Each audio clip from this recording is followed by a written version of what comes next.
Guys ಸಕಲೇಶ್ಪುರದಲ್ಲಿ ಇವತ್ತು ಹಿಂಗಾಗುತ್ತೆ ಅಂತ ಅನ್ಕೊಂಡೇ ಇರಲಿಲ್ಲ. ಹಾಯ್ ಗಾಯ್ಸ್, ಇವತ್ತು ಬೆಳಿಗ್ಗೆ ಬೇಗ ಎದ್ರೆ ಏನು ಚಳಿ ಗೊತ್ತಾ? ಚಳಿ, ಫುಲ್ಲು ಚಳಿ. ಅದೇ ಚಳಿಗೆ ಒಂದೊಳ್ಳೆ ಬಿಸಿ ಬಿಸಿ ಕಾಫಿ ಕುಡಿಯೋಣ ಅಂತ ಬಂದೆ. ಆಮೇಲೆ ಕಾಕ ಅಂಗಡಿಗೆ ಐಟಮ್ ಬೇಕು ಅಂತ ಹೇಳಿ ಡಾಕ್ಟರ್ ತರ ಬರ್ಕೊಟ್ರು. ಯಾವ ಬೋಡಿ ಮಗನಿಗೆ ಅರ್ಥವಾಗುತ್ತದೆ? ಅದನ್ನ ತಗೊಂಡ್ ಸೀದಾ ಸೂಪರ್ ಮಾರ್ಕೆಟಿಗೆ ಬಂದ್ರೆ ಇವ್ನು ನೋಡಿದ್ರೆ ನಗಾಡ್ತಾವನೆ, ವಿಡಿಯೋ ಮಾಡ್ಬೇಡಿ ಅಣ್ಣ ಅಂತ. ಆಮೇಲೆ ನಮ್ಮ ಅಭಿ ಅಣ್ಣ ಕಾಲ್ ಮಾಡಿದ್ರು, ಬಾ ನನ್ನ ಪಿಕ್ ಮಾಡಿ ಇಲ್ಲೇ ಬಂದಿದ್ದೀನಿ ಅಂತ. ಲಾರಿ ಡ್ರೈವಿಂಗ್ ಎಷ್ಟು ಕಷ್ಟ ಅಲ್ವಾ ಗುರು? ನಮ್ಮದೇ ಊರಿಗೆ ಬಂದ್ರೂ ನಮ್ಮ ಮನೆಗೆ ಹೋಗೋಕ್ಕಾಗಲ್ಲ. ಎಲ್ಲ ಡ್ರೈವರ್ಗಳಿಗೂ ಒಂದು ಸೆಲ್ಯೂಟ್ ಗುರು. ಆಮೇಲೆ ಅಭಿ ಅಣ್ಣನ ಮನೆ ಕರ್ಕೊಂಡೋಗಿ ಅವ್ರು ಫ್ರೆಶ್ ಅಪ್ ಆಗಿ ಬಂದರು. ಅವ್ರಿಗೆ ಲೇಟ್ ಆಗ್ತಾಯಿತ್ತು. ಆಮೇಲೆ ಅವ್ರು ಒಂದು ಬಾಯ್ ಹೇಳ್ಬಿಟ್ಟು ನಾನು ಹೋಗ್ತೀನಿ ಅಂತ ಹೇಳಿ ಮತ್ತೆ ಸಿಗೋಣ ಅಂತೇಳಿ ಹೊರಟ್ರು. ಬಾಯ್ ಬಾಯ್, ಟಾಟಾ, ಗುಡ್ ಬಾಯ್.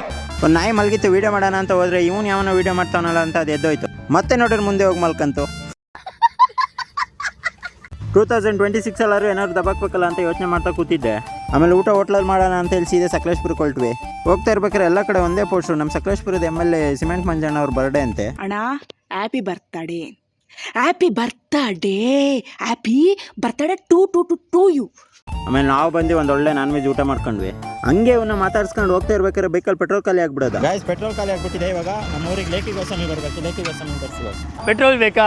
ಅಲ್ಲಿಂದ ಸೀದಾ ಬಂದಿದೆ ನಾವು ಆನೆಮಲ್ಲಲ್ಲಿರೋ ನಿರ್ವಾಣ ರೆಸಾರ್ಟ್ಗೆ. ಜಾಲಿ ಮಾಡಕ್ಕೆ ಬಂದಿಲ್ಲ, ಒಂದು ಸ್ವಲ್ಪ ಲೈಟಿಂಗ್ ಕೂರಿಸ್ಬೇಕಿತ್ತು, ಅದಕ್ಕೆ ಬಂದಿದ್ವಿ. ಎಲ್ಲ ಲೈಟಿಂಗ್ಸ್ ಎಲ್ಲ ಕೂರಿಸ್ಬಿಟ್ಟು ಅಲ್ಲಿಂದ ಸೀದಾ ಮನೆಗೆ ಬಂದ್ವಿ. ಇಷ್ಟು ಹೇಳಕ್ಕೆ ಇಷ್ಟಪಡ್ತೀನಿ. ಓಕೆ ಫ್ರೆಂಡ್, ಬಾಯ್.